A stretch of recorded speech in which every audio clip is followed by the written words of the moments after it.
일본 정부가 발칵 뒤집혔습니다. 당장 그 외국인 교수를 추방하고 모든 자료를 폐기해.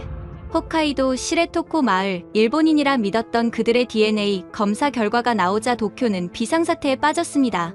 32명 중 28명이 한반도 유전자 보유. 불가능했습니다. 더 충격적인 건 그들의 입에서 나온 말이었습니다. 아비, 어미, 하나, 둘. 일본은 왜 50년 전부터 이 사실을 알고도 숨겼을까요?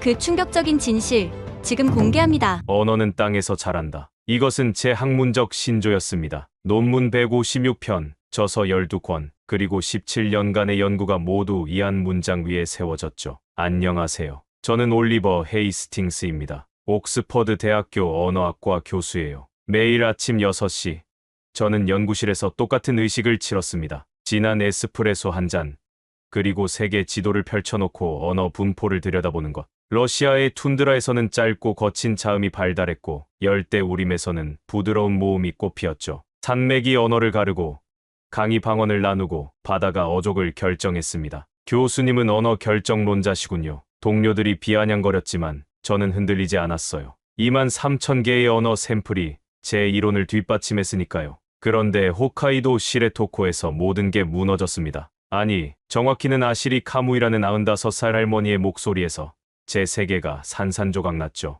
아비. 처음 그 단어를 들었을 때 저는 녹음기가 고장났다고 생각했습니다. 어미. 두 번째 단어를 들었을 때 제 손이 떨리기 시작했어요. 일본 최북단 오호츠크해가 보이는 작은 마을, 아이누족 멸종 위기 방언을 기록하러 간 곳에서 저는 불가능한 소리를 듣고 있었습니다. 아이누어가 아니었어요. 일본어도 아니었고 러시아어도 아니었습니다. 그건 한국어였어요. 홋카이도 지역문화재단의 요청은 단순했습니다. 아이누족 마지막 화자들의 목소리를 기록해 주십시오. 사라지는 언어를 보존하는 건 언어학자의 의무였죠. 저는 기꺼이 런던을 떠났습니다. 도쿄에서 삿포로로, 삿포로에서 다시 경비행기를 타고 시레토코까지. 창밖으로 유빙이 밀려오는 오호츠크해가 보였어요. 영하 25도. 애조사슴이 눈밭을 걷고 독수리가 하늘을 날았습니다. 문명에서 멀어질수록 제 이론은 더 확고해졌어요. 이 극한의 땅에서는 극한의 언어가 자랄 테니까. 통역사 유키 나카무라가 저를 마중 나왔습니다.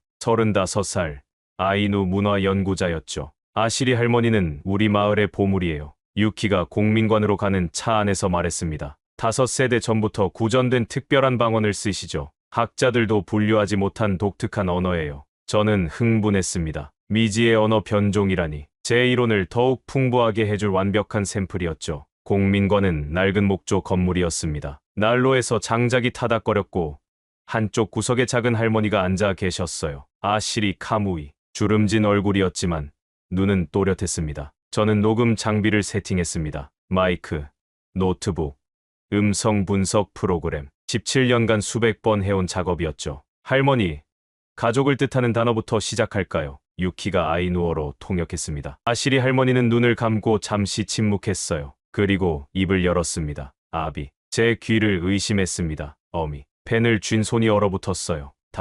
다시 한 번만 해주세요. 제 목소리가 떨렸습니다. 아비, 어미, 누이, 오라비. 불가능했습니다. 홋카이도 원주민의 입에서 한국어가 나오고 있었어요. 그것도 현대 한국어가 아닌 옛 한국어의 음운 구조를 그대로 간직한. 숫자는요. 숫자를 세어주세요. 하나, 둘, 셋, 넷, 다섯. 제 노트북 화면에 파형이 춤췄습니다. 자음의 위치, 모음의 길이, 성조의 패턴. 모든 게 한국어였어요. 교수님, 유키가 걱정스럽게 저를 바라봤습니다. 괜찮으세요? 괜찮을 리 없었습니다. 제가 평생 믿어온 모든 것이 무너지고 있었으니까요. 언어는 땅에서 자란다고요? 그렇다면 어떻게 일본 땅에서 한국어가 자랄 수 있단 말입니까? 1200km나 떨어진 곳에서, 바다 건너 섬나라에서, 완전히 다른 기후와 지형에서. 이 말을 누가 가르쳐 주셨습니까? 제가 급하게 물었습니다. 유키가 통역하자 아시리 할머니가 대답했어요. 우리 집안의 비밀이에요. 400년 전부터 전해 내려온 증조할아버지께서 말씀하셨죠. 이 말을 잊으면 우리가 누군지 잊는 거라고. 400년. 임진왜란이 일어난 시기였습니다. 저는 다시 할머니를 바라봤어요. 그 또렷한 눈에서 무언가를 읽을 수 있었습니다. 수백 년간 지켜온 비밀의 무게를. 할머니, 혹시 보여주실 수 있는 게 더 있으신가요? 아시리 할머니는 고개를 끄덕이고 일어나셨습니다. 그리고 옆방에서 낡은 나무 상자를 가져오셨죠. 상자를 여는 순간 저는 다시 한번 숨이 멎었습니다. 가죽 두루마리, 그 위에 새겨진 지도, 한반도의 형태가 선명했고 대한해협이 그려져 있었으며 그 사이사이에 한글이에요. 제 입에서 저도 모르게 튀어나온 말이었습니다. 언어는 땅에서 자라지 않았습니다. 언어는 사람과 함께 움직였어요. 바다를 건너고 시간을 견디고 비밀처럼 전해지면서 그날 제 17년 학문 인생이 끝났습니다. 그리고 새로운 진실을 향한 여정이 시작됐죠. 그 순간의 충격에서 벗어나지 못한 저는 곧바로 카메라를 꺼냈습니다. 매크로 렌즈로 가죽 표면을 최대한 확대해서 촬영했죠. 화면에 나타난 문자들은 의심의 여지가 없었습니다. 기역, 니은, 미음, 비읍. 15세기 훈민정음 자형과 일치했어요. 할머니, 이 두루마리는 언제부터 집안에 있었습니까? 아시리 할머니는 잠시 생각하더니 대답했습니다. 증조 할아버지께서 돌아가시면서 남기셨어요. 그 전에는 또 그분의 할아버지가 지키셨고요. 대대로 마지에게만 전해졌답니다. 왜 마지에게만요? 우리가 누군지 기억해야 한다고 하셨어요. 바다 건너 남쪽에서 온 사람들이라고. 제 심장이 쿵쾅거렸습니다. 남쪽, 바다 건너. 그건 한반도를 가리키는 말이었어요. 할머니, 혹시 노래도 아시나요? 집안에 전해오는 노래 같은 거요. 유키가 통역하자 아시리 할머니의 눈이 반짝였습니다. 아, 그 노래요. 어머니께서 늘 부르셨죠. 할머니는 눈을 감고 낮은 목소리로 노래하기 시작했습니다. 아리랑 아리랑 아라리요. 제 온몸에 소름이 돋았어요. 아리랑이었습니다. 가사는 조금 달랐지만 선율은 분명했죠. 400년 동안 일본 땅에서 불려온 아리랑이었어요. 그때 공민관 문이 벌컥 열렸습니다. 검은 정장을 입은 남자 둘이 들어왔어요. 녹음을 중단하십시오. 앞선 남자가 일본어로 말했습니다. 중앙정부 문화청 특별조사팀입니다. 유키의 얼굴이 하얗게 질렸어요. 무슨 일이신가요? 이 조사는 즉시 중단되었습니다. 외국인 교수는 내일까지 일본을 떠나셔야 합니다. 무슨 권한으로 그런 말을 하는 겁니까? 제가 항의했지만 소용없었어요. 남자는 서류를 내밀었습니다. 도쿄 지방법원 명령서였어요.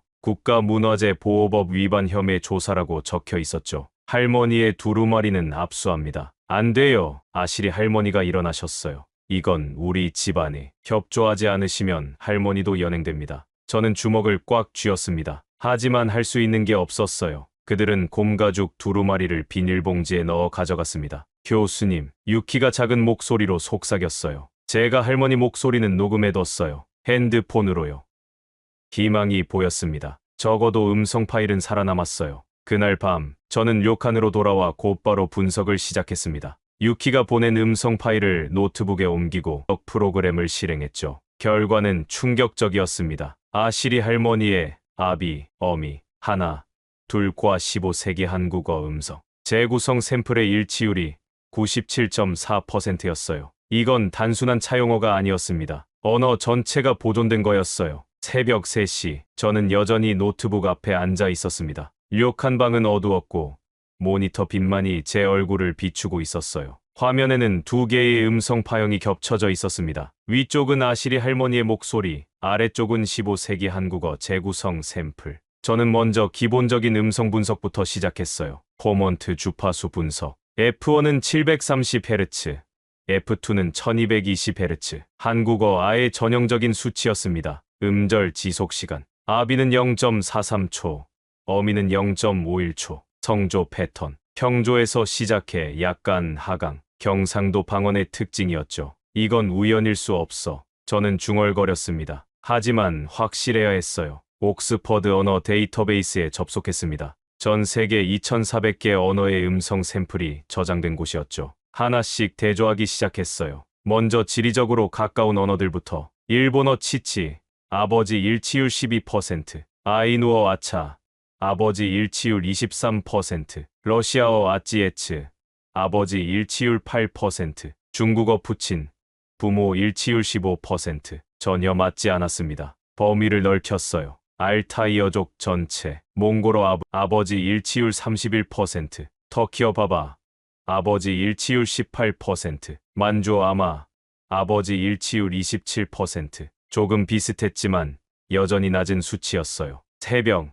4시가 됐습니다. 커피를 한 잔 더 만들고 계속했어요. 유럽 언어들, 아프리카 언어들, 아메리카 원주민 언어들 모두 확인했지만 40%를 넘는 일치율은 없었습니다. 그때까지 저는 한국어를 피하고 있었어요. 설마 하는 마음에서였죠. 하지만 더는 부정할 수 없었습니다. 떨리는 손으로 한국어 데이터베이스를 열었어요. 현대 표준 한국어 아버지, 어머니 일치율 76%, 제주 방언 아방, 어멍 일치율 71%, 경상도 방언 아버지, 어무이 일치율 83%. 심장이 빨라졌습니다. 그리고 마침내 15세기 한국어 재구성 샘플 아비, 어미 일치율 97.4%. 컴퓨터가 자동으로 분석 리포트를 생성했어요. 음소 배열 일치도 96.8%, 운율 패턴 일치도 98.1%, 포먼트 주파수 일치도 97.3%, 종합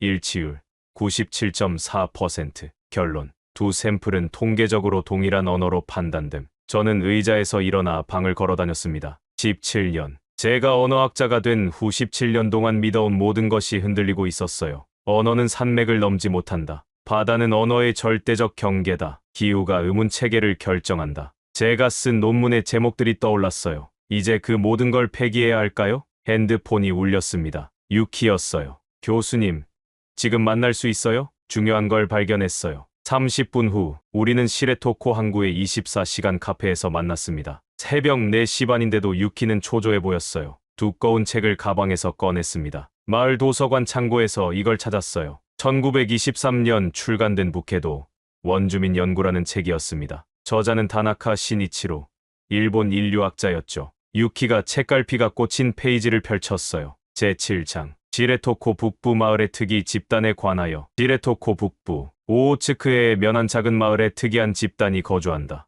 그들은 스스로를 도레인이라 부르며 다른 아이누족과는 명확히 구별되는 독특한 언어를 사용한다. 그들의 언어는 일본어도 아이누어도 아니다. 음운 구조가 특이하며 특히 가족 호칭과 숫자, 체계가 독특하다. 아비, 어미, 하나, 둘 등 알 수 없는 어휘를 사용한다. 신체적 특징도 독특하다. 아이누족보다 키가 크고 광대뼈가 나왔으며 쌍꺼풀이 없는 경우가 많다. 전형적인 몽골로이드 특징을 보인다. 저는 숨을 죽이고 읽었어요. 계속 있어요. 유키가 다음 페이지를 넘겼습니다. 그들의 기원은 불명확하나 구전에 따르면 1600년경 남쪽에서 왔다고 한다. 당시 큐슈 사츠마번의 명령으로 북방 개척에 동원된 기술자 집단으로 추정된다. 흥미로운 것은 그들이 도자기 제작 기술을 보유하고 있다는 점이다. 홋카이도에서는 보기 드문 고도의 도자기 기술을 가지고 있으며 그들이 만든 도자기는 독특한 양식을 보인다. 제 머릿속에서 퍼즐이 맞춰지고 있었어요. 도공들이었어요. 제가 말했습니다. 임진왜란 때 일본으로 끌려간 조선 도공들. 유키가 고개를 끄덕였어요. 저도 그렇게 생각해요. 1592년부터 1598년까지 임진왜란과 정유재란 때 수만 명의 조선인이 일본으로 끌려갔잖아요. 저는 핸드폰으로 급하게 검색했습니다. 여기 있어요. 임진왜란 때 일본으로 끌려간 조선인은 10만에서 20만 명으로 추정. 특히 인쇄공, 의사 등 기술자들이 많았음. 큐슈 지역의 집단, 정착. 그런데 왜 홋카이도까지 갔을까요? 아마 저는 커피를 한 모금 마시고 말했어요. 도자기 기술 독점을 위해서였을 거예요. 당시 조선 도자기는 일본에서 최고급품이었어요. 기술이 퍼지는 걸 막으려고 일부를 멀리 보낸 거죠. 유키의 표정이 어두워졌어요. 400년 동안 고향을 그리워하며 살았겠네요. 우리가 대화를 나누는 사이 카페 문이 열렸습니다. 검은 정장을 입은 남자 둘이 들어왔어요. 어제 공민관에 왔던 사람들이었습니다. 올리버 교수님, 앞선 남자가 차갑게 말했습니다. 경고를 무시하셨군요. 저는 학자로서 연구할 자유가 있습니다. 일본 영토 내에서는 일본 법을 따라야 합니다. 그가 서류를 테이블에 내려놓았어요. 출국 명령서입니다. 24시간 내에 일본을 떠나지 않으면 강제 추방됩니다. 유키가 항의했어요. 이건 부당해요. 교수님은 아무 잘못도. 나카무라 씨. 남자가 유키를 돌아봤습니다. 너도 조심하는 게 좋을 겁니다. 국가 기밀 누설죄는 무겁습니다. 국가 기밀. 저는 어이가 없었어요. 400년 전 역사가 무슨 국가 기밀입니까? 남자는 대답하지 않았어요. 그저 시계를 가리켰죠. 23시간 30분 남았습니다. 그들이 떠난 후 유키가 울먹였어요. 교수님, 죄송해요. 제가 교수님을 이런 일에 휘말리게 해서. 아니에요.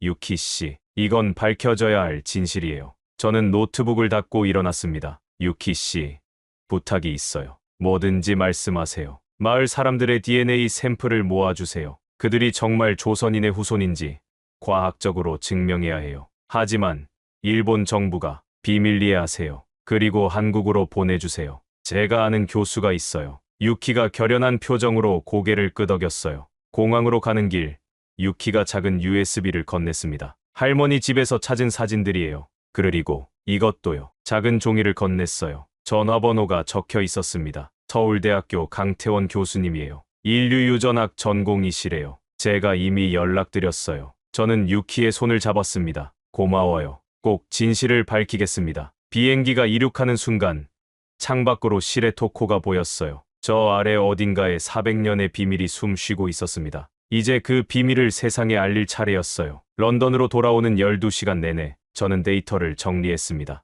음성 파일, 파형 분석, 1.4라는 숫자.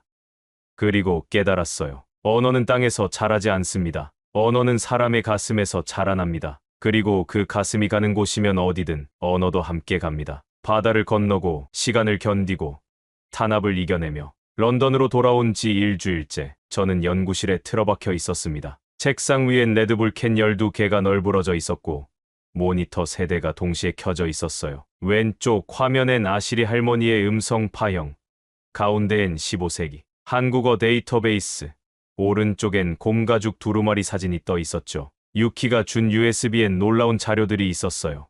아시리 할머니 집안의 오래된 사진들, 그리고 곰가죽 두루마리를 제가 찍은 고해상도 사진의 백업 파일이었죠. 유키가 몰래 복사해둔 거였습니다. 고맙습니다. 유키. 저는 혼자 중얼거렸어요. 곰가죽 사진을 열었습니다. 5천만 화소 카메라로 찍은 로 파일이었어요. 용량만 2GB였죠. 3D 이미지 분석 소프트웨어를 실행했습니다. 포토매트릭스 프로그램이었어요. 고고학자들이 유물 표면을 분석할 때 쓰는 최첨단 장비였죠. 먼저 가죽 표면의 질감을 스캔했습니다. 매개 변수를 조정하고 광원 각도를 시뮬레이션했어요. 마치 실제로 손전등을 비추는 것처럼 그림자가 변했습니다. 그때였어요. 화면 왼쪽 상단, 작은 흠집처럼 보였던 부분이 선명해졌습니다. 이건 확대했어요. 100%, 200%, 500% 믿을 수 없었습니다. 글자였어요. 기억. 기억이었습니다. 심장이 쿵쾅거렸어요. 더 확대했습니다. 1000%. 기억 옆에 오가 있었고 그 옆엔 히읗화야, 그리고 이응, 고, 향. 저도 모르게 소리내어 읽었습니다. 온몸에 소름이 돋았어요. 곰가죽에 한글이 새겨져 있었던 겁니다. 그것도 너무 작게, 마치 의도적으로 숨긴 것처럼. 저는 미친 사람처럼 가죽 전체를 스캔하기 시작했어요. 알고리즘을 돌려 문자 패턴을 자동 인식하게 했죠. 비빅, 비빅, 비빅. 컴퓨터가 신호음을 냈어요. 문자를 발견할 때마다 나는 소리였죠. 2시간 후 결과가 나왔습니다. 총 127개의 한글 문자 조합, 23개의 완전한 문장. 저는 떨리는 손으로 문장들을 해독하기 시작했어요. 고향이 그립다. 바다를 건너왔다. 어머니 보고 싶다. 여기서 죽을 것 같다. 아이들에게 우리말을 가르친다. 잊으면 안 된다. 언젠가 돌아가리. 김해가 꿈에 나온다. 도자기 흙 냄새가 그립다. 눈물이 났어요. 400년 전 누군가의 절규가 곰가죽 위에 고스란히 새겨져 있었습니다. 그런데 가죽 아래쪽에 더 놀라운 게 있었어요. 지도였습니다. 정교하게 그려진 지도. 한반도가 선명했어요. 특히 동남쪽, 경상도 지역이 자세했죠. 작은 점 하나가 찍혀 있었는데 옆에 한글로 김해라고 쓰여 있었어요. 지도는 김해에서 시작해 남쪽으로 이어졌습니다. 바다를 건너 대마도, 대마도에서 큐슈 북부, 그리고 혼슈를 거쳐 홋카이도까지 경로 위에 날짜들이 적혀 있었어요. 정유년 8월, 1597년 8월, 정유년 9월 대마도, 1597년 9월, 무술년 정월 규슈, 1598년 1월, 이민년 4월 혼슈 북부, 1602년 4월, 계묘년 6월 홋카이도, 1603년 6월, 6년의 여정이었습니다. 김해에서 홋카이도까지 강제로 끌려간 경로가 세세하게 기록되어 있었어요. 저는 역사 자료를 찾기 시작했습니다. 임진왜란과 정유재란 기록을 뒤졌어요. 그리고 찾았습니다. 1597년 8월 왜군이 김해 지역을 약탈하고 도공 200여 명을 포로로 잡아갔다. 날짜가 정확히 일치했어요. 더 깊이 파고들었습니다. 일본 측 기록도 찾았어요. 게이초 3년 1598년 조선인 도공들을 규슈 사치마번에 정착시켰다. 그들의 기술은 뛰어났으나 반란의 우려가 있어 일부를 북방으로 이주시켰다. 퍼즐이 맞춰지고 있었어요. 새벽 3시, 저는 더 이상 참을 수 없었습니다. 강태원 교수에게 이메일을 보냈어요. 안녕하세요, 교수님. 옥스퍼드의 올리버입니다. 홋카이도에서 발견한 놀라운 증거가 있습니다. 400년 전 김해 도공들의 흔적입니다. 도움이 필요합니다. 보내기 버튼을 누르고 나서 시계를 봤어요. 한국은 오전 11시일 거였습니다. 30분도 안 돼서 답장이 왔어요. 올리버 교수님, 믿기 힘든 발견이네요. 유키 씨에게 들었습니다. 다음 주 런던에 갈 일이 있는데 만나실 수 있나요? 일주일이 지옥 같았습니다. 매일 새로운 걸 발견했지만 혼자서는 한계가 있었어요. 그동안 저는 곰 가죽에서 더 많은 정보를 찾아냈습니다. 가죽 오른쪽 끝에 명단이 있었어요. 이름들이 빼곡했죠. 김수연 도공, 이정호 도공, 박명수 도공, 최상진 도공. 48개의 이름. 아마 함께 끌려간 사람들의 명단인 것 같았어요. 그리고 그 옆에 작은 글씨로 덧붙여진 문장. 우리 중 12이 죽었다. 병으로 4, 자살로 3, 도망가다 잡혀 5. 가슴이 먹먹했습니다. 드디어 강태원 교수를 만나는 날이 왔어요. 대형 박물관 근처 조용한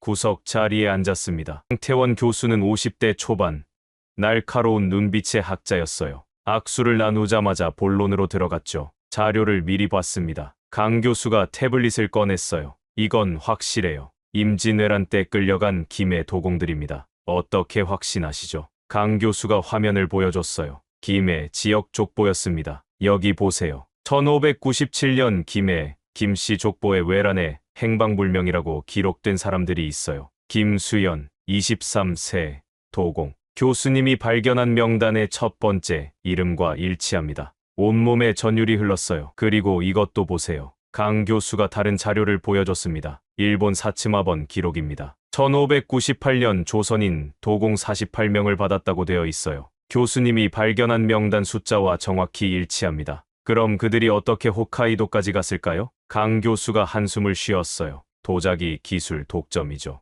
당시 조선 백자와 청자는 일본에서 금보다 비쌌어요. 사츠마번은 이 기술을 독점하고 싶었지만 동시에 도공들이 도망가거나 다른 번의 기술을 팔까봐 두려워했죠. 그래서 일부를 홋카이도로? 네. 가장 멀고 가장 춥고 가장 감시하기 쉬운 곳. 거기서 도자기를 만들게 하고 기술이 새어나가지 않게 한 거예요. 저는 곰가죽 사진을 확대해 보여줬습니다. 이 문장 좀 보세요. 우리 중 12이 죽었다고 되어 있어요. 강 교수의 표정이 어두워졌습니다. 400년 전 그들에게 홋카이도는 지옥이었을 거예요. 영하 30도의 추위, 낯선 음식, 말도 통하지 않는 곳. 하지만요? 그들은 살아남았어요. 그리고 우리말을 지켰죠. 이건 기적입니다. 우리는 한참 동안 말없이 맥주를 마셨습니다. 교수님, 강 교수가 입을 열었어요. 이 발견을 세상에 알려야 합니다. 하지만 일본이 맞겠죠. 네, 그들에겐 불편한 진실이니까요. 하지만 우리에겐 잃어버린 역사를 찾을 기회예요. 저는 고개를 끄덕였습니다. DNA 분석이 필요합니다. 그들이 정말 김해 도공의 후손인지 과학적으로 입증해야 해요. 제가 팀을 꾸릴게요. 서울대 인류학 연구진과 함께 가죠. 하지만 우리의 계획은 예상보다 빨리 벽에 부딪혔습니다. 다음 날 일본 외무성에서 공식 서한이 왔어요. 해당 지역은 문화재 보호구역으로 지정되었으며 외부 연구진의 접근을 금지한다. 강 교수가 분노했습니다. 그들이 뭘 두려워하는지 알겠어요. 400년간 숨겨온 진실이 드러나는 걸 막으려는 거예요. 포기할 순 없습니다. 당연하죠. 다른 방법을 찾아야 해요. 그때 제 핸드폰이 울렸습니다. 유키였어요. 교수님, 아시리 할머니께서 돌아가셨어요. 가슴이 철렁했습니다. 마지막 증인이 사라진 거였어요. 하지만 유키의 목소리가 밝아졌습니다. 돌아가시기 전에 유언을 남기셨어요. 마을 사람들 32명이 DNA 검사에 동의했어요. 우리가 누군지 세상에 알려달라고 하셨답니다. 저는 강 교수를 바라봤습니다. 그의 눈이 반짝이고 있었어요. 교수님, 우리가 이길 겁니다. 진실은 막을 수 없으니까요. 아시리 할머니의 부고를 들은 날, 저는 밤새 그녀의 목소리를 들었습니다. 녹음된 아리랑이 반복 재생되고 있었어요. 그런데 이상한 점을 발견했습니다. 할머니가 부른 아리랑 사이사이에 다른 노래가 섞여 있었던 거예요. 유카라. 아이누족의 전통 서사시였습니다. 저는 음악 분석 프로그램을 실행했어요. 두 노래의 선율 구조를 비교하기 시작했죠. 놀랍게도 유카라와 아리랑의 음계가 93% 일치했습니다. 오음계 구조, 선율의 상승과 하강 패턴, 리듬의 반복 구조까지 이건 우연일 수 없었어요. 누군가 의도적으로 두 노래를 합쳤거나 아니면 그로부터 석 달 후 전화가 왔습니다. 강태원 교수였어요. 올리버 교수님, DNA 결과 나왔습니다. 어떻게 됐나요? 마을 주민 32명 중 28명이 한반도 특이 유전자를 가지고 있어요. 특히 경상도 지역 특성이 강하게 나타났습니다. 확실해졌습니다. 그들은 조선인의 후손이었어요. 그런데 더 놀라운 게 있어요. 강 교수가 이어서 말했습니다. 그들의 미토콘드리아, DNA를 분석했더니 목의 혈통은 아이누족이에요. 무슨 뜻이죠? 조선인 남자들과 아이누 여자들이 결혼했다는 거예요. 그래서 문화가 융합된 거죠. 유카라와 아리랑의 융합. 이제 이해가 됐습니다. 우리가 논문을 발표해야 합니다. 그 전에 한 가지 더 확인할 게 있어요. 강 교수가 말했습니다. 유키 씨가 보낸 자료 중에 오래된 기록이 있다고요? 네, 곰가죽에 새겨진 문장들이요. 그걸 정리해보죠. 저는 지난 석 달간 분석한 내용을 보냈습니다. 한글 문장들, 지도, 명단. 강 교수가 침묵했습니다. 저도 말을 잇지 못했어요. 400년 전 누군가의 절규가 가죽 위에 선명했습니다. 교수님, 유키에게서 영상통화가 왔어요. 마을 사람들이 모였어요. 당신들에게 보여주고 싶은 게 있대요. 화면에 마을 사람들이 보였습니다. 남녀노소 50여 명이 모여 있었어요. 그들이 노래를 부르기 시작했습니다. 아리랑과 유카라가 합쳐진 노래였어요. 일본어도 한국어도 아닌 그들만의 언어로 부르는 400년의 한이 담긴 노래. 아라리요. 아라리요. 저는 눈물을 참을 수 없었습니다. 영상통화가 끝난 후 강태원 교수가 중요한 제안을 했습니다. 국제학회에서 발표합시다. 이 진실을 세상에 알려야 해요. 하지만 우리의 계획은 곧 벽에 부딪혔습니다. 다음 날 아침, 일본 최고의 언어학자 야마토 타케시 교수에게서 이메일이 왔어요. 올리버 교수, 너의 연구를 중단하시기 바랍니다. 이것은 학문이 아니라 정치적 선동입니다. 400년 전 일은 이미 끝난 역사입니다. 뒤이어 도쿄대학, 교토대학, 와세다 대학에서 공동 성명이 나왔습니다. 과학적 근거가 부족한 추측성 연구라고 우리를 비난했죠. 하지만 포기할 수 없었습니다. 저는 마을 사람들과 직접 화상 인터뷰를 시작했어요. 그들의 증언은 충격적이었습니다. 우리 할아버지는 늘 말씀하셨어요. 우리는 도자기를 만들던 사람들의 후손이라고. 어렸을 때 할머니가 한국 음식을 만들어 주셨어요. 김치는 아니었지만 비슷한 절임이었죠. 제사 때 쓰는 제기가 있어요. 400년 된 도자기인데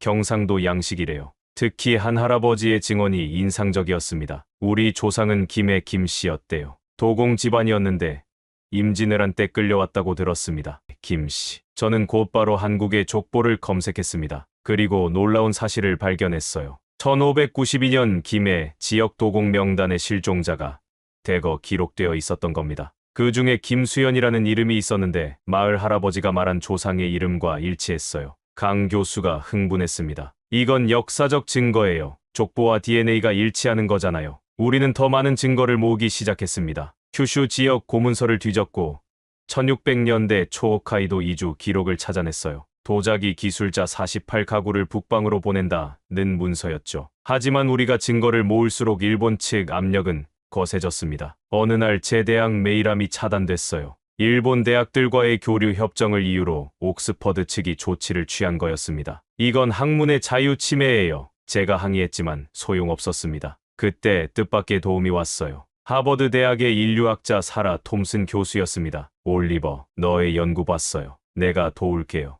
우리 대학 주최로 발표회를 열죠. 희망이 보였습니다. 하버드 발표회가 한 달 앞으로 다가왔을 때 본격적인 방해가 시작됐습니다. 먼저 야마토 타케시 교수가 국제학술지에 반박 논문을 냈어요. 올리버 헤이스팅스의 허구적 주장이라는 제목이었죠. 그는 우리 데이터를 조작됐다고 주장했습니다. DNA 샘플이 오염됐을 가능성이 크다. 음성 분석도 주관적 해석에 불과하다. 하지만 그의 주장엔 구체적 근거가 없었어요. 그저 우리를 의심하는 것뿐이었죠. 더 큰 문제가 터졌습니다. 유키에게서 급한 전화가 왔어요. 교수님, 마을이 봉쇄됐어요. 경찰이 와서 주민들 인터뷰를 금지했어요. 무슨 명목으로요? 개인정보보호법 위반이래요. DNA 검사 동의서가 무효라고 주장해요. 일본 정부가 직접 나선 거였습니다. 강태원 교수도 압박을 받기 시작했어요. 서울대 일본 대사관에서 항의 서한이 왔다고 했습니다. 한일 관계를 해치는 연구를 지원하지 말라는 압력이에요.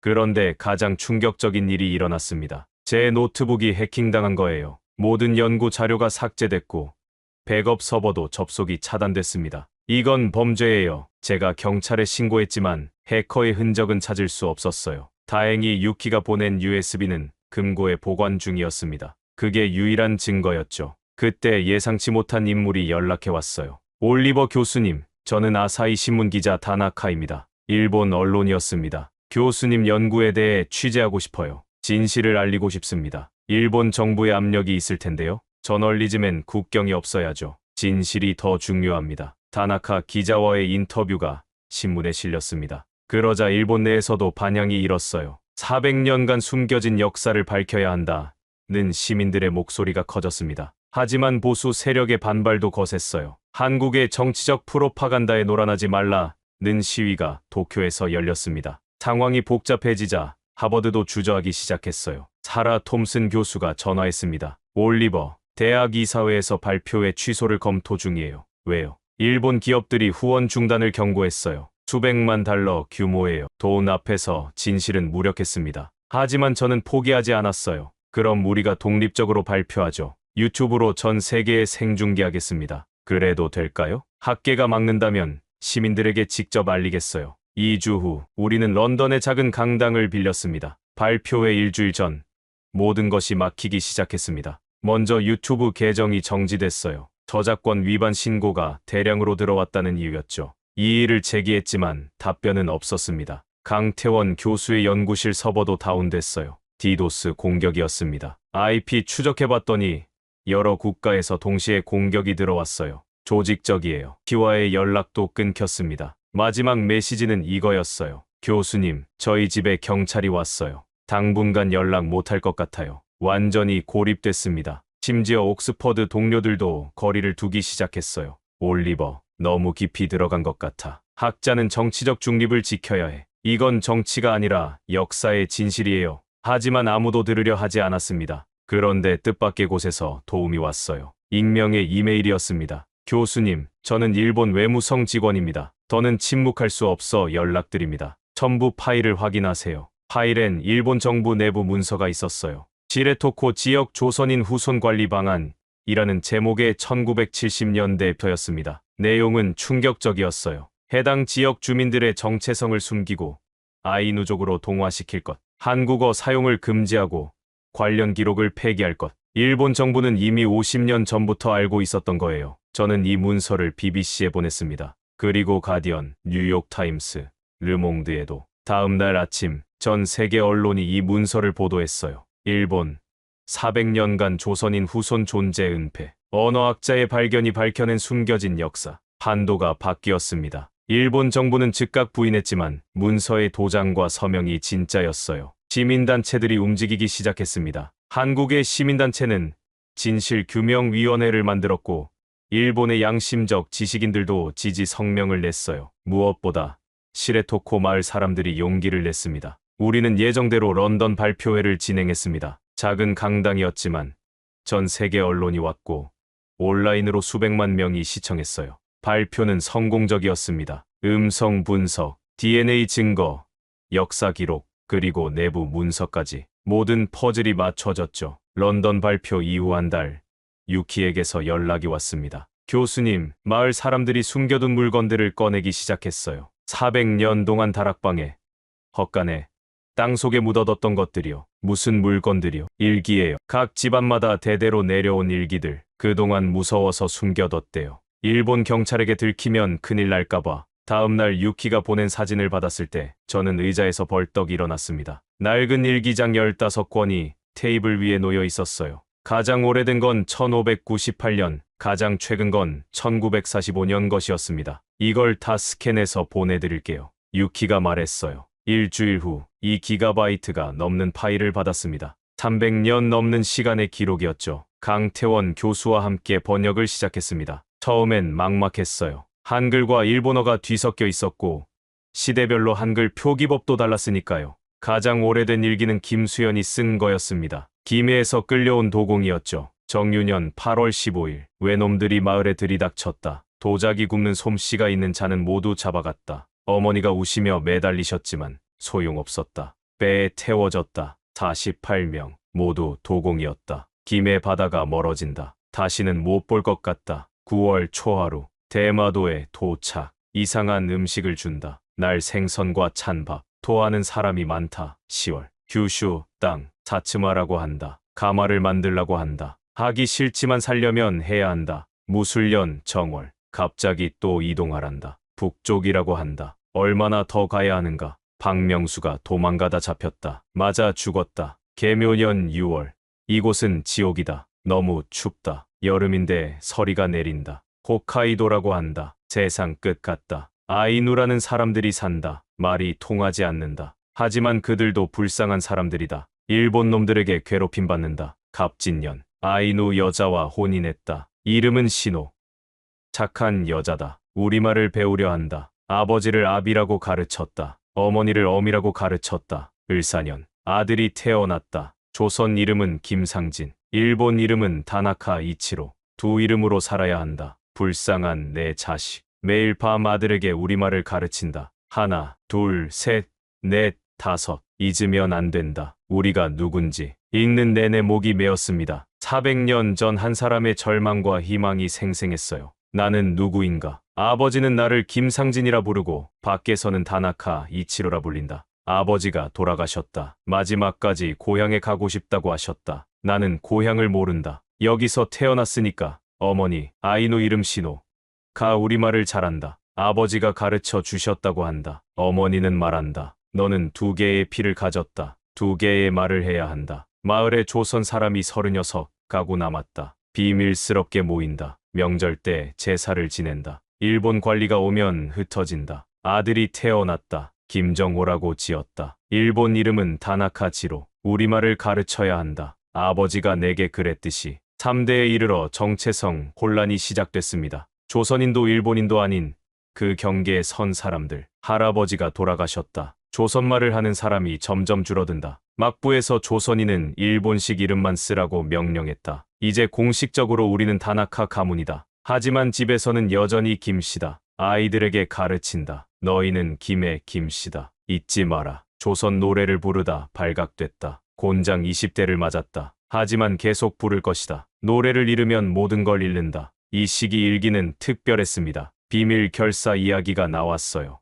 오늘 고향회라는 모임을 만들었다. 12가족이 참여했다. 매달 보름에 모인다. 규칙을 정했다. 하나, 아이들에게 반드시 조선말을 가르친다. 둘, 족보를 만들어 보관한다. 셋, 제사를 지낸다. 넷, 발각되면 모른다고 한다. 오늘 모임에서 늙은 박씨 어른이 울며 말했다. 내 증조부가 김해에서 오셨다. 이제 나만 남았다. 내가 죽으면 우리 집 이야기는 끝이다. 우리는 각자 집안 이야기를 기록하기로 했다. 잊히지 않도록. 미국 배가 왔다고 한다. 검은 배. 일본이 들썩인다. 관리가 와서 조사를 한다. 외국인이 있는지 확인한단다. 우리는 이미 일본인이 됐다고 했다. 증조부의 일기를 읽었다. 한글이 어렵다. 반만 이해한다. 슬프다. 아들에게 가르치려 하지만 아들은 싫어한다. 왜 배워야 해요? 우리는 일본인이잖아요. 가슴이 아프다. 하지만 강요할 수 없다. 시대가 변했다. 러시아와 전쟁이 끝났다. 일본이 이겼다고 한다. 조선이 일본 것이 됐다고 한다. 이상한 기분이다. 우리 고향이 일본이 됐다니. 마을에 조선에서 온 사람이 있었다. 징용 왔다고 한다. 그에게 우리 이야기를 했다. 그가 놀라며 물었다. 300년 동안 조선말을 지켰다고요? 그가 제대로 된 조선말을 가르쳐줬다. 우리가 쓰던 말이 많이 변했다는 걸 알았다. 마지막 일기는 해방 다음 날 쓰인 거였습니다. 어제 일본이 항복했다. 라디오를 들었다. 조선이 독립한다고 한다. 우리는 이제 어디 사람인가?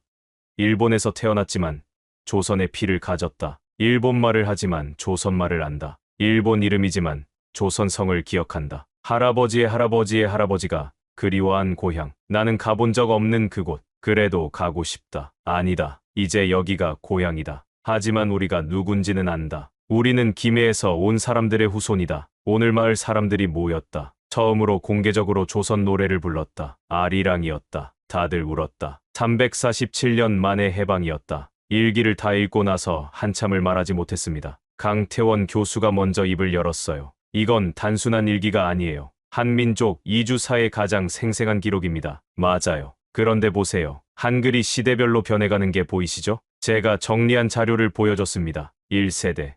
정통 16세기 한글. 3세대 일본어 조사가 섞이기 시작. 5세대 어순이 일본어화. 7세대 한글 표기가 불규칙해짐. 10세대 한글을 일본 가나로 표기하는 경우 등장. 2세대 한글과 일본어의 완전한 혼용. 15세대 한글을 거의 못 씀. 언어의 죽음을 실시간으로 보는 것 같아요. 제가 말했습니다. 아니에요. 강 교수가 고개를 저었어요. 언어의 생존이죠. 보통 3대면 모국어를 완전히 잃어요. 그런데 이들은 15대, 350년을 지켰잖아요. 그때 유키에게서 또 연락이 왔습니다. 교수님, 일기 말고도 더 있어요. 노래 가사, 조리법, 심지어 한글 교본도 있어요. 각 집안이 아이들 가르치려고 만든 거래요. 사진을 보니 놀라웠습니다. 손으로 그린 한글 차음, 모음표, 각약어격오교구교구기가 적힌 종이, 심지어 그림과 함께 단어를 가르치는 그림책도 있었어요. 이 사람들, 저는 말을 잇지 못했습니다. 생존을 위해 일본인이 되어야 했지만 정체성을 지키기 위해 목숨 걸고 한글을 가르쳤어요. 강 교수가 말했습니다. 모든 일기를 스캔하고 번역하는데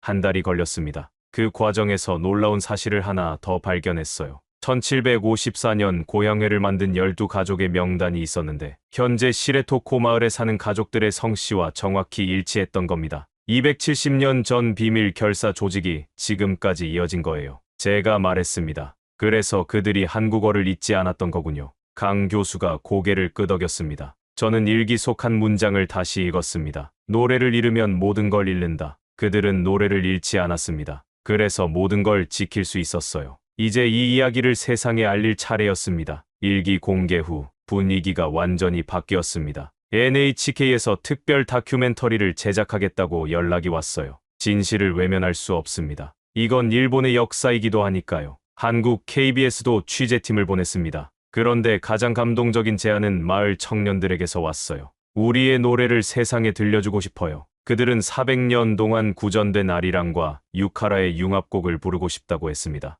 시레토코 고제에서 부르고 싶어요. 우리 조상들이 처음 도착한 곳이거든요. 2달 후 우리는 시레토코 고제에 모였습니다. 마을 사람 80명, 취재진 30명, 그리고 특별한 손님들이 있었어요. 한국에서 온 김에 김씨 문중 사람들이었습니다. 400년 만에 친척을 찾았어요. 문중 어른이 말했습니다. 오호츠크해에서 차가운 바람이 불어왔습니다. 유빙이 햇빛에 반짝였어요. 마을 사람들이 곳 끝에 섰습니다. 그리고 노래가 시작됐어요. 아라리요, 아라리요. 처음엔 작은 목소리였습니다. 하지만 점점 커졌어요. 80명의 목소리가 하나가 되어 바다를 향해 울려 퍼졌습니다. 한국에서 온 사람들도 함께 불렀어요. 아리랑 아리랑 아라리요. 두 노래가 하나가 되는 순간이었습니다. 400년의 한이 노래가 되어 하늘로 올라갔어요. 카메라가 돌아가고 있었지만 모두 카메라를 잊었습니다. 그저 노래에 몸을 맡겼어요. 한 할머니가 울면서 말했습니다. 이제야 집에 온 것 같아요. 그 말에 모두가 울었습니다. 바다 건너 1200km, 400년의 세월. 하지만 노래는 살아있었고 기억은 이어졌습니다. 시레토코 고제 합창 영상은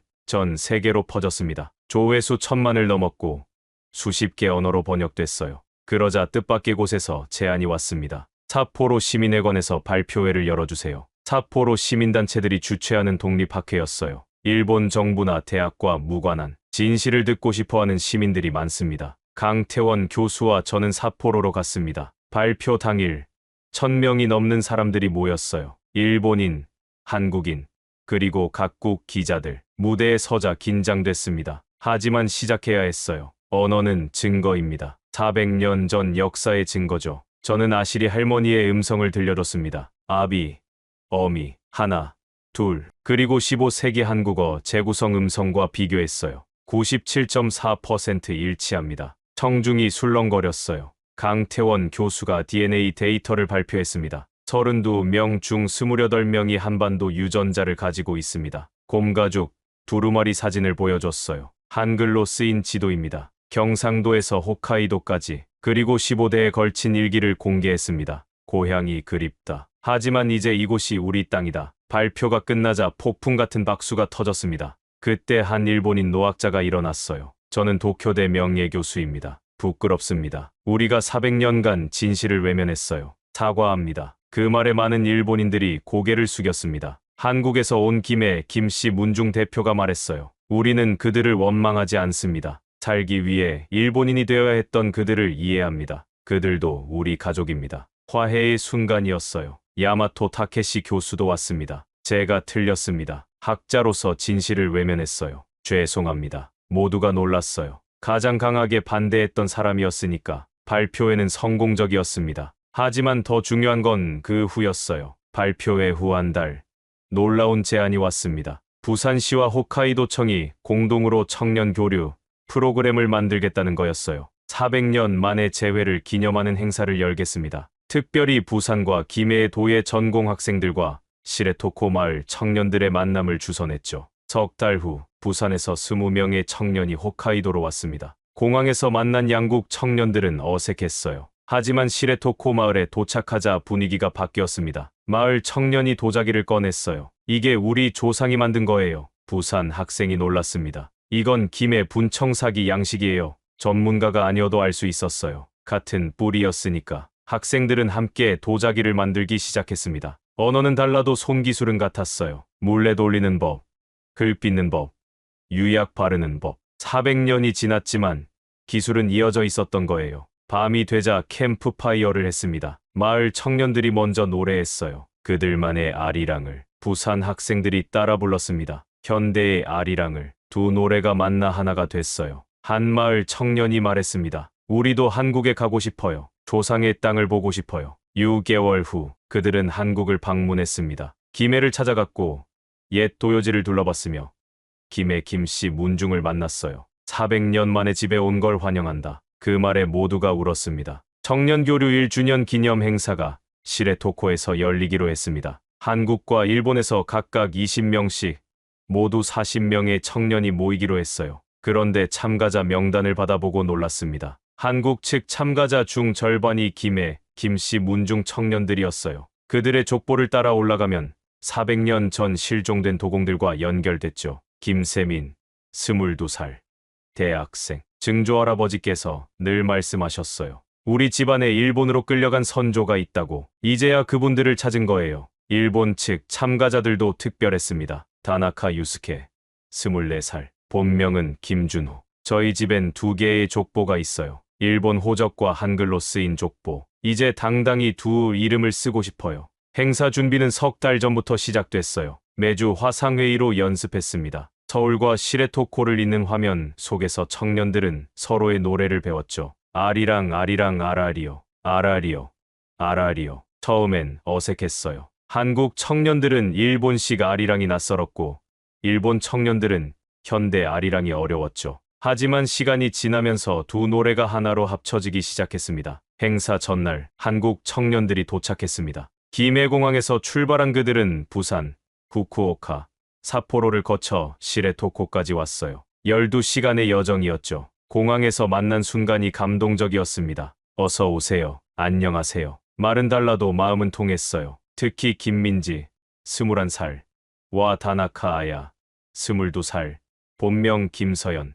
가 만나는 장면이 인상적이었습니다. 우리 집안 족보에 너네 집안 이름이 있어요. 400년 전엔 한 마을에 살았대요. 두 사람은 말없이 포옹했습니다. 그날 저녁 환영 만찬이 열렸어요. 한국 음식과 일본 음식이 함께 차려졌는데 놀라운 발견이 있었습니다. 마을의 전통 음식 중 하나가 김치와 비슷했어요. 츠케모노라고 불렀지만 만드는 방법이 김치와 거의 같았죠. 우리 할머니의 할머니가 만들던 방법이에요. 마을 아주머니가 설명했어요. 고춧가루는 구하기 어려워서 다른 걸 썼지만 기본은 같아요. 밤이 되자 청년들은 캠프파이어를 했습니다. 기타를 든 일본 청년이 먼저 노래했어요. 그들만의 아리랑이었죠. 아라리요. 아라리요. 고향이 그리워. 가사는 일본어였지만 멜로디는 아리랑이었어요. 한국 청년들이 따라 불렀습니다. 아리랑, 아리랑, 아라리요. 행사 당일 저녁 오후 5시 리허설이 시작됐습니다. 시레토코 고제 특별 무대가 설치됐어요. 오호츠크해를 배경으로 한 야외 무대였죠. 40명의 청년이 무대에 올랐습니다. 한국 청년들은 흰 한복을, 일본 청년들은 흰 기모노를 입었어요. 하나, 둘, 셋. 지휘자의 신호에 맞춰 노래가 시작됐습니다. 그런데 신기한 일이 일어났어요. 리허설인데도 마을 사람들이 하나둘 모여들기 시작했습니다. 어느새 500명이 넘는 사람들이 모였어요. 우리도 함께 부르고 싶어요. 한 할머니가 말했습니다. 그러자 모두가 함께 부르기 시작했어요. 아리랑, 아리랑, 아라리요. 500명의 목소리가 하나가 되어 바다로 울려 퍼졌습니다. 저녁 7시 본 행사가 시작됐습니다. 이미 2,000명이 넘는 사람들이 모여 있었어요. 온라인으로는 전 세계 500만 명이 시청하고 있었죠. 무대에 조명이 켜졌습니다. 먼저 역사 영상이 상영됐어요. 임진왜란, 도공들의 끌려감, 400년의 침묵, 그리고 재발견, 그리고 마을 최고령 어르신이 무대에 올랐습니다. 95살 야마다 할아버지, 본명 김병수. 우리는 400년 동안 숨어 살았습니다. 하지만 이제 말하고 싶어요. 우리는 조선인의 후손입니다. 그리고 일본인이기도 합니다. 두 정체성이 우리를 더 풍요롭게 해요. 청년들이 무대에 올랐습니다. 한국 대표 이준서, 23살. 가 마이크를 잡았어요. 우리는 400년 전 헤어진 가족입니다. 바다가 우리를 갈랐지만 노래가 우리를 이어줬어요. 일본 대표 다나카 켄지, 24살. 본명 김건우가 이어받았습니다. 과거는 아프지만 미래는 함께 만들어갈 수 있어요. 오늘이 그 시작입니다. 지휘자가 손을 들었습니다.